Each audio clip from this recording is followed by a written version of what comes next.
Friends, Lok Sabha ఎన్నికల ముందు CM Revanth రెడ్డికి ఊహించని మరో బిగ్ షాక్ తగలబోతుందా అంటూ వార్తలు అయితే వస్తున్నాయండి.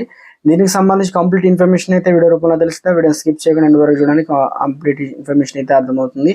చాలా మంది వీడియోస్ ఉన్నారు కానీ సబ్స్క్రైబ్ చేసుకుని దయచేసి ఛానల్ సబ్స్క్రైబ్ చేసుకొని బెల్ ఐకాన్ ఆప్షన్ ట్యాప్ చేయండి. ఇలా చేయడం వల్ల ప్రభుత్వం నుంచి లేటెస్ట్ అప్డేట్ మీ ఫోన్ నోటిఫికేషన్ రూపంలో వస్తుందండి.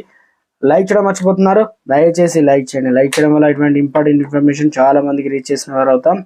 ఫ్రెండ్స్, నోటుకు ఓటు కేసులో రేవంత్ సుప్రీంకోర్టు నోటీసులు. సీఎం ఉన్నటువంటి విచారణ మధ్యప్రదేశ్ బదిలీ చేయండి. మాజీ మంత్రి జగదీష్ రెడ్డి పిటిషన్. రాష్ట్ర ప్రభుత్వం ప్రతివాదులు తాకీదులు.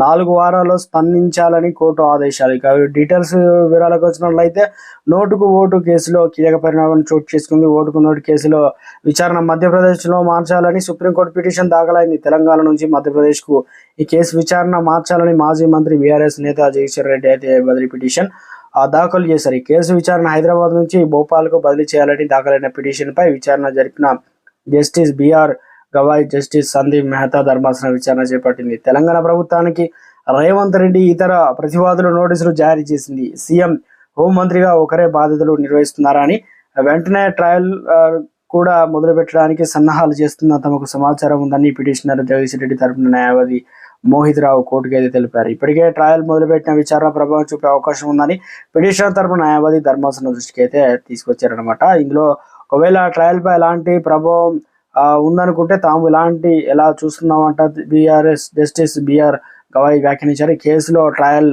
నిలుపుదల చేస్తూ గతంలో సుప్రీంకోర్టు ఇచ్చిన ఉత్తర్వులు కూడా ధర్మాసనం దృష్టికి అయితే వచ్చిందనమాట. సీఎం రేవంత్ రెడ్డిపై 88 క్రిమినల్ కేసులు నమోదైనట్లు కోర్టులో తెలిపారు. అధికారం చేపట్టిన 100 రోజుల్లో గత ప్రభుత్వం చెప్పిన విన్న పోలీసులు అధికారులందరి నగ్నంగా పరేడ్ చేయిస్తూ అని గతంలో రేవంత్ రెడ్డి చేసిన వ్యాఖ్యలను సంబంధించిన వివరాలు కూడా న్యాయస్థానానికి సమర్పించారు. దీంట్లో భాగంగా నోటీసులు అయితే మొత్తానికి తెలంగాణలో సీఎం రేవంత్ రెడ్డికి ఓటుకు నోటు కేసు సంబంధించి కేసు అనేది దీనికి సంబంధించి బదిలీ చేయండి. దీనివల్ల ఇప్పటికే తెలంగాణలో సీఎంగా ఉన్నారు కాబట్టి 2 శాఖలు దాని దగ్గర ఉండడంతో మరి సుప్రీంకోర్టుకు దీనికి సంబంధించి రేవంత్కు నోటీసులు కూడా దీనికి సంబంధించి తీసుకోవడం అయితే జరిగింది. మధ్యప్రదేశ్ బదిలీ చేయడానికి పిటిషన్ కూడా వేశారు బీఆర్ఎస్ జగదీష్ రెడ్డి. దీనిపైన అలాంటి నిర్ణయం తీసుకుంటుందో చూడాలి లోక్సభ ఎన్నికలకు ముందు. ఫ్రెండ్స్, ఇక ఈ రోజు బీఆర్ఎస్ సంబంధించినటువంటి మాజీ సీఎం కేసీఆర్ అయితే రాబోతున్నారు అసెంబ్లీలోకి. ఇక బడ్జెట్ సంబంధించి 3 లక్షల వరకు అయితే ఉండబోతున్నట్టు. దీన్ని మధ్యాహ్నం వరకు అయితే పట్టి విక్రమార్క ప్రవేశపెట్టబోతున్నారు. దీనిపైన చర్చలు వాదోపాలు ఇక తారస్థాయిలో ఉండబోతుంది అంటున్నారు. దీనిపైన ఎటువంటి అప్డేట్ వచ్చినా తెలియజేస్తూ ఉంటారు.